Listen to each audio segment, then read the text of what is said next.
So you're saying the Samaritans contain a seed of basically world revolution and the desire as the synagogue of Satan to conquer the world. Is that basically what you're saying? In a nutshell, that ain't what I'm saying. That's what it is. But the Romans, the Edomites, the Romans are at the pinnacle. How do we know this? And I'm with you. Well, I'm really not with you, because what I see is a very simple, almost linear problem with Jews. The seed of Abraham apostatizing, going in, following the Pharisees who did go to Babylon and come back and bring their Talmud and Kabbalah, and out of that, Jesus makes it very clear that the Pharisees, by their twisted oral traditions, did make the law of God of none effect. The fact is that the same Pharisees, the ancestors of these Pharisees in Babylon, went up to the Khazarians and infected them with the same apostasy, hatred of Christ, desire for world Kabbalistic revolution, and so on.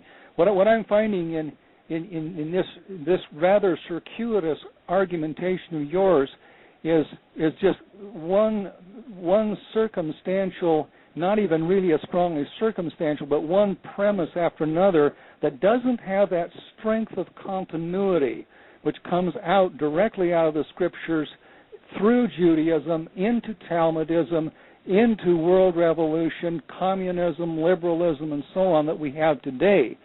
So what I have to do, I do have another engagement here fairly soon, so I just can't stay here too much longer. What I want you to do is send me your material. I will look at it, but you're just kind of really going all over the place here, trying to make an idea fly that, in my opinion, doesn't fly. How long do you have before you need to go? I have about 10 minutes.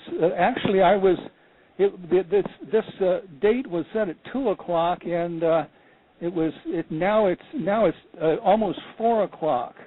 So this is not part of my schedule. I don't know quite how we got an hour and a half later than the booking time was, but I can't stay around much longer.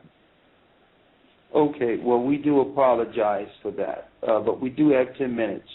So okay. I would like to share a few things with you, if you don't mind. Sure. Before I do that, I would like to ask you, because you went into the Pharisees. Now, we know the Pharisaical priesthood was tainted with Edomite Gentiles first under Antiochus Epiphanes, who tore down the temple after the time of the Maccabees there. Did much fighting against our people before the Maccabees, and put in Edomites, Idumeans, as priests. We also know that under Antipas, during the time, a little after the time of Julius Caesar, that there was a mass political conversion, so to speak, where they put Idumeans over the Herodian dynasty that led into crisis time. So just because people in the region claiming to be Jews doesn't make them Jews. So the Pharisees you're speaking of are Edomites also.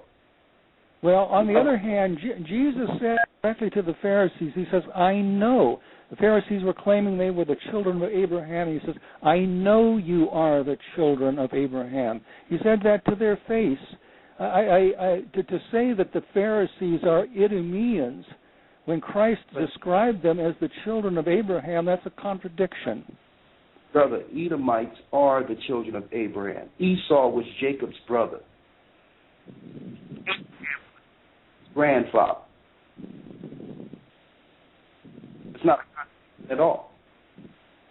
Let me ask you, who are the Edomites today, sir? Where are they?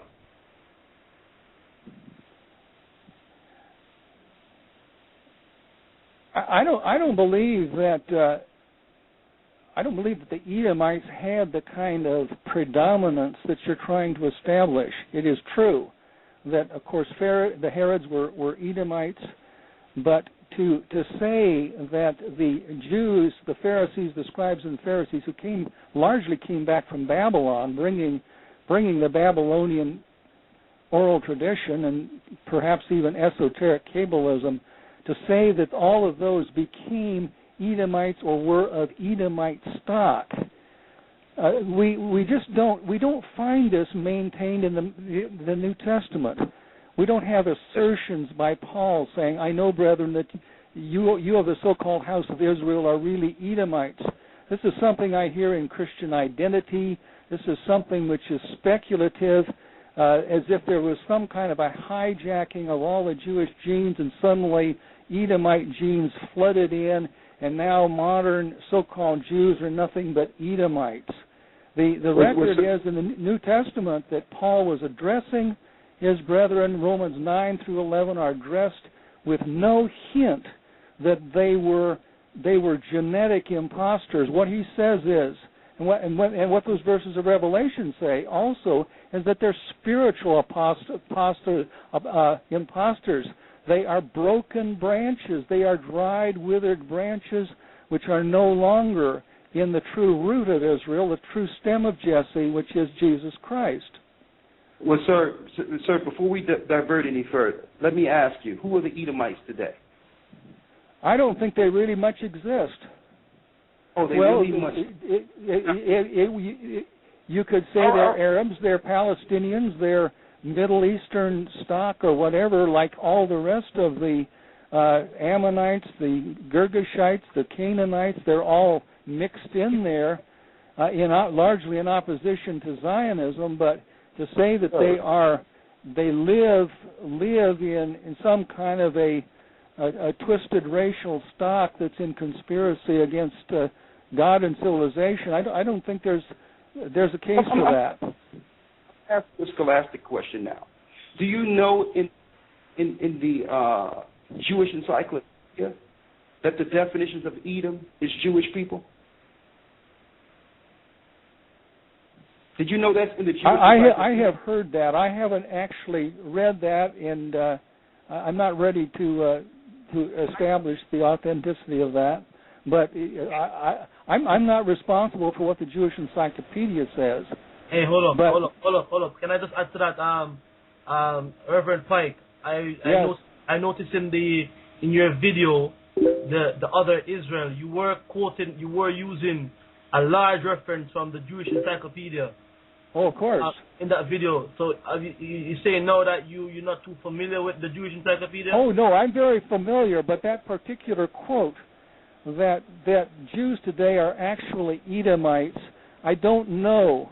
I haven't actually read that out of the Jewish encyclopedia under that topic. That's what I'm saying. Okay, well, what we need you to do is look up Edom in your Jewish encyclopedia. Do you have it in front of you? No, it's at the library. Okay.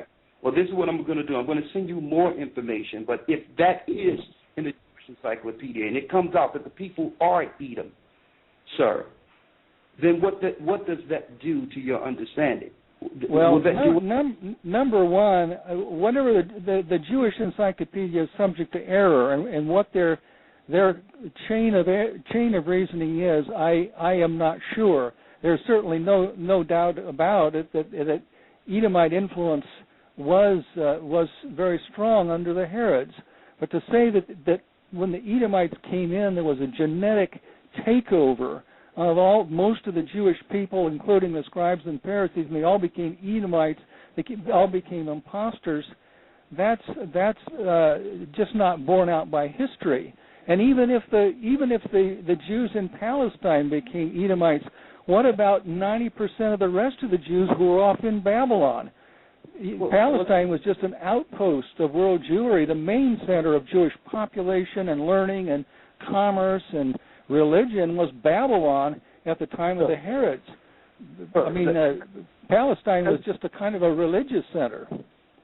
So what we have to ask is, what do you do with all the the pure Judaic stock that comes out of the great population of Jews in Mesopotamia, which got there as a result of the Babylonian exile under Nebuchadnezzar?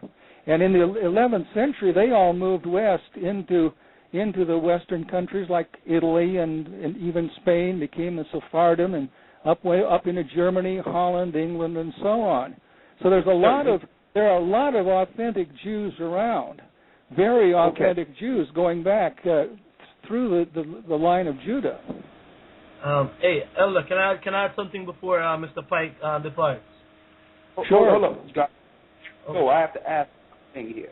Okay. We both agreed Rod was an Edomite, correct? Excuse me, I didn't hear that. Rod, you said that you agreed that he was from Idumea. He was an Edomite, correct? Herod, sure, the Herods were. Okay. Now, they were a powerful people under the Romans, correct? Relatively so. Okay. Do you have any idea what happened to Rod's family, where they went?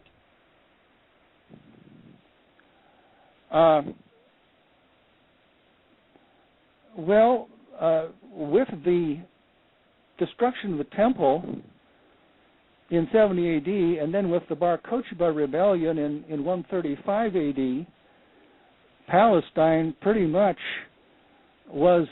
became certainly off limits to most Jews, and I'm not an expert in what actually happened to the literal lineal line of Herod's family. But this is what I'm asking you, sir, and the reason I'm asking you is because when the Herodian dynasty was set up by the Romans, they were brought in to infiltrate and destroy from the beginning, and to bring in the Roman rule. So after Israel was destroyed, the Herodian the Herods went back into their original place with the Romans and set up in Khazarian. And this is the information I'm going to show you, sir. This is what I'm going to say. So look at this and understand that a lot of the information that you're bringing forth is not historically sound. It was set up by these same people to hide children of Israel. Okay. You're not Israelite. Europeans are Edomites. You're Roman. The real children of Israel were destroyed by their brother Esau, 70 A.D. We've been in tribulation ever since and went into captivity throughout the four corners of the earth, brother. We're the children, not you, not the people that's over there. They have hijacked our books and hijacked our records, and they have lied history. When you say, do you mean you're an authentic Jew? I'm as authentic Jew as they come, brother. Oh, I see. Okay. Well, I think what we have to do is you send me your material, then I can just kind of quietly see what the evidence of an Idumean transfer to Khazaria, how that is documented. But please do the research on Pergamos, and I'm going to help you. Google Pergamos and Edomite in Rome. Do Pergamos, Esau, Rome. That'll help you out. So it's a lot of history basis on that. I know that the Khazars like to hide who they are, and that's why Arthur Koestler went through so much persecution. Okay. Is that they are not the children of Israel. They are Romans ruling the world under what you would call a Zionist rule.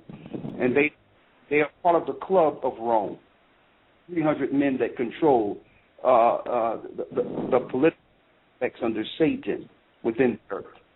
I see. Okay. All right. I look forward to getting your material. It's been an interesting, close to an hour here. So nice being with you. Very, very informative. Thank you. I got to go. Thank you. And what, you in New York there? No, I'm on the West Coast in Oregon. Okay. All right. Well. Stay all right. Stay good and be prepared. Thank you very much. All right. Bless you. Bye now.